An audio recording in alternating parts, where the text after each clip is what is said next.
Good morning. Ahead of a potential summit between Presidents Trump and Putin, European leaders are meeting at the G7 to coordinate a united front on Ukraine. A united front that is already showing cracks, since President Trump's recent comments questioning Russia's expulsion from the group are complicating that very effort, setting the stage for a tense summit. That diplomatic tension is a running theme today. We are also tracking an emergency session at the UN Security Council over the crisis in Gaza, and a new report from the WTO and IMF confirms average U.S. tariffs have now reached levels not seen in over a century. And what's remarkable is the historical echo. On this day in 1920, the Treaty of Sèvres was signed, formally carving up the Ottoman Empire and redrawing the map of the Middle East. Today, from Ukraine to Gaza to global trade routes, we are again witnessing a world grappling with new borders, both political and economic. Welcome to the Global Brief for August 10, 2025. Here are today's top stories. Our first story is about G7's pre-summit scramble. First, to the intensifying diplomatic efforts ahead of the anticipated summit between President Trump and President Putin. European leaders are now convening for an emergency G7 meeting in Canada, aiming to forge a united stance on Ukraine and maintain pressure on Moscow.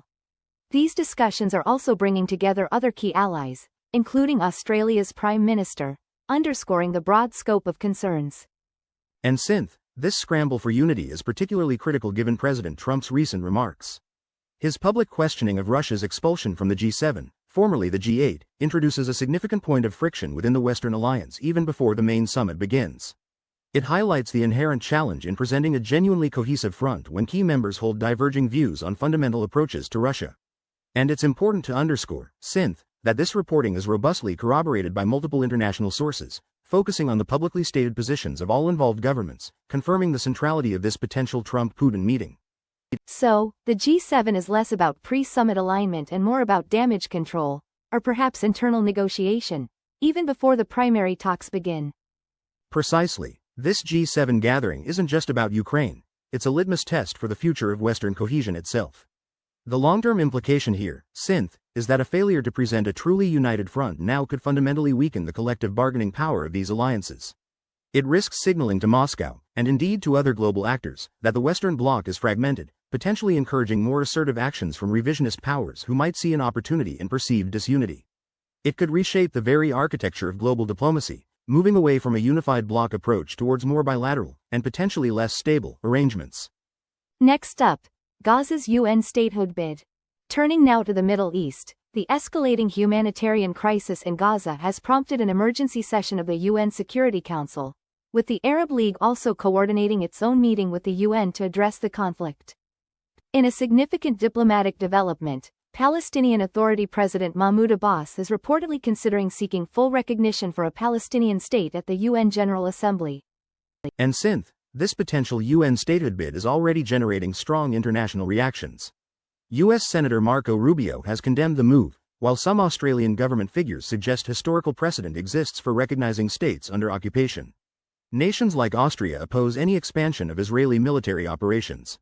It's crucial to acknowledge, since, that while reporting on these diplomatic maneuvers is factual, the broader narrative is a composite of political statements from sources with natural biases, like the J-Post and Middle East Monitor. Critically, a claim by one U.S. congressman that Israel is doing a phenomenal job with aid, while quoted, remains a strong, unverified opinion amidst ongoing humanitarian concerns. So, the proposed UN General Assembly move is a concrete diplomatic play, despite the varied and often biased international reactions. Precisely, since, if President Abbas proceeds, the long-term strategic implication extends beyond the immediate conflict. This move could fundamentally alter future peace negotiations, shifting focus to a more internationalized, UN-centric framework.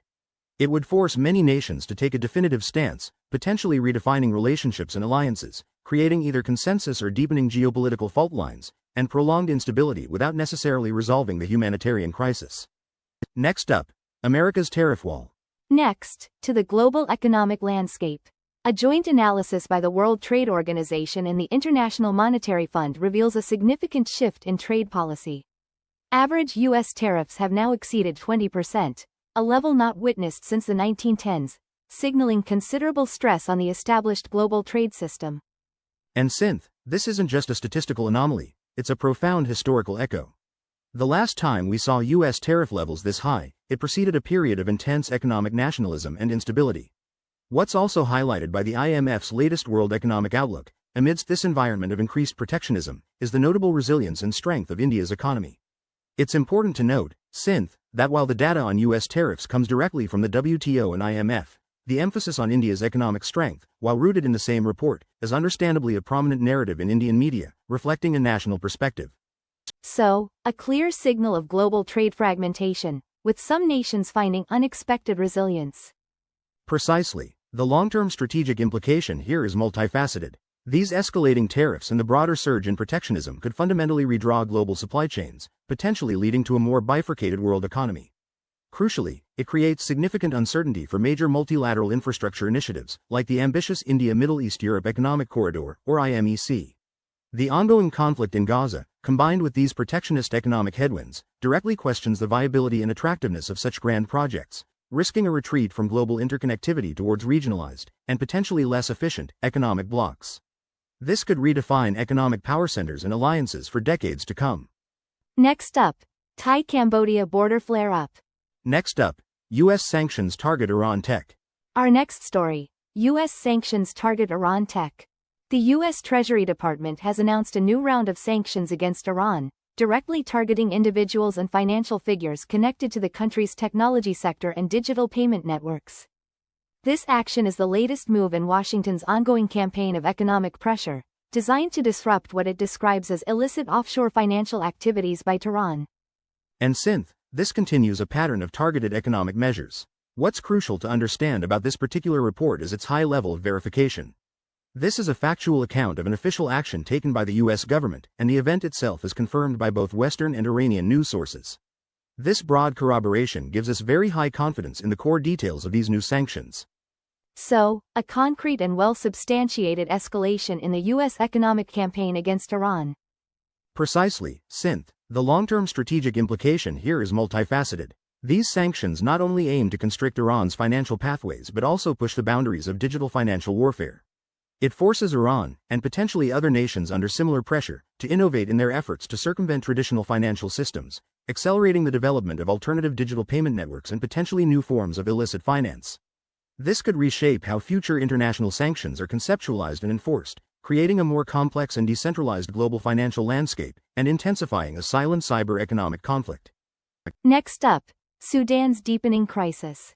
Our final top story today highlights the escalating humanitarian emergency in Sudan. The United Nations has issued a stark warning regarding the crisis, emphasizing its severe and disproportionate impact on women and girls. The ongoing conflict, particularly intense in regions like Darfur, continues to exacerbate this dire situation, drawing urgent calls for broader international attention. And this UN warning underscores a deeply troubling reality. Beyond the immediate suffering, an opinion piece has also called for accountability from entities with financial ties to the region's stakeholders, specifically mentioning Manchester City Football Club, urging them to ensure they are not inadvertently complicit in sustaining the conflict. It's important to clarify, that while the UN's assessment is a verified factual warning, this call for corporate scrutiny, while a valid perspective, originates from an opinion piece. So, the UN paints a grim picture of a humanitarian crisis, while some commentators push for broader ethical accountability from international entities connected to the region. Precisely. The long-term strategic implication of Sudan's deepening crisis, is profound. Beyond the humanitarian catastrophe, it represents a significant failure of international conflict resolution, potentially creating a protracted destabilizing force in North Africa and the Sahel. This prolonged instability could foster new regional rivalries, exacerbate refugee flows, and serve as a dangerous precedent for the international community's capacity to protect vulnerable populations. It also raises critical questions about the global responsibility of corporations whose economic activities intersect with conflict zones. Next up, OPEC Plus boosts oil output. Our next story, OPEC Plus boosts oil output. In a significant development for global energy markets, a coalition of 8 OPEC Plus member countries, often dubbed the V8, has announced a collective increase in crude oil production. This group plans to boost output by an additional 547,000 barrels per day, a move that will impact supply and pricing worldwide. And this isn't merely an incremental adjustment, it's a calculated strategic maneuver. This surge in production by the V8 is widely interpreted as a direct effort by these key producers to aggressively regain global oil market share. They're responding to a fiercely competitive energy environment, particularly with increased non-OPEC plus supply, and are asserting their influence. Now, it's important to frame this report within its context. Our information on this specific output increase comes from a single, authoritative industry source. While this limits immediate broad corroboration across multiple outlets, the report details a highly specific, quantitative decision by a major international cartel, lending it significant inherent credibility. The stated motive of reclaiming market share, too, aligns with standard, well-understood industry analysis for such production adjustments. So, a deliberate and verifiable action by a powerful oil bloc, aimed at reasserting their dominance in a competitive global market. Precisely, Synth. The long-term strategic implication of this move is profound. This aggressive push for market share could trigger a period of intensified competition and potentially lower oil prices, challenging the profitability of higher-cost producers, including some in the U.S. shale industry. It risks fragmenting the unity within the broader OPEC Plus alliance, as not all members are part of the V8, leading this increase. Crucially, it could slow the global transition to renewable energy by keeping fossil fuel prices more attractive, thereby reshaping geopolitical energy dependencies and potentially impacting climate change initiatives for years to come. Next up, Russia's aviation collapse. A new report from an aviation-focused news outlet claims international sanctions have led to an industrial collapse in Russia's aviation sector. The report projects Russia will only be able to produce a single commercial aircraft during the entirety of 2025, attributing this to Moscow's inability to access foreign components and technology. And Synth, this report paints a very stark picture, but it's crucial to approach it with a journalistic caveat. This information stems from a single, specialized source within the aviation industry. While sanctions are undoubtedly impacting Russia's industrial capacity, the language used, phrases like industrial collapse, is exceptionally strong, and the specific claim of producing only one commercial aircraft in 2025 is quite dramatic and lacks independent, external corroboration from other outlets or official sources. So, while the general impact of sanctions is known, the precise severity detailed here remains unverified. So, while sanctions are clearly a factor, the extent of Russia's aviation manufacturing setback is, for now, based on a singular, dramatic projection. Precisely. The long-term strategic implication here, Synth, is significant, regardless of the precise number. If even a fraction of this projection holds true, it signals a profound weakening of Russia's domestic industrial base, particularly in high-tech sectors reliant on global supply chains. This not only impacts their commercial capabilities but also raises questions about their military aviation and long-term economic self-sufficiency. It could force Moscow to seek more deeply integrated technological partnerships with nations willing to defy Western sanctions, fundamentally altering their economic and geopolitical alignment, and leading to a more pronounced technological bifurcation in the global arena. Next up, Thailand's new bank chief. Our next story takes us to Southeast Asia, specifically Thailand. King Maha Vajiralongkorn has officially endorsed Thai Ratanakorn as the new governor of the Bank of Thailand. This royal approval formalizes the leadership transition at the nation's central monetary authority. And Synth, this is a very straightforward, high-confidence report. The appointment of a central bank governor is a critical development for any economy, given their immense influence over monetary policy, interest rates, and overall financial stability. It's important to underscore that this information is highly verifiable, coming directly from an official government appointment, and reported by a highly credible financial news source like Bloomberg. It's about as factual and unambiguous as news gets. So, a clear, authoritative appointment at the helm of Thailand's economy. Precisely. The long-term strategic implication here, Synth, is significant for Thailand's economic trajectory and its standing in the global financial landscape. A new central bank governor, especially one receiving royal endorsement, can signal continuity or a crucial shift in economic policy, impacting investor confidence, inflation control, and the broader financial health of the nation. It will be crucial to observe Thai Ratanakorn's initial policy decisions, as they will set the tone for Thailand's economic resilience amidst global uncertainties, potentially influencing foreign investment and regional economic dynamics for years to come. It also highlights the unique blend of traditional authority and modern financial governance in the Thai system.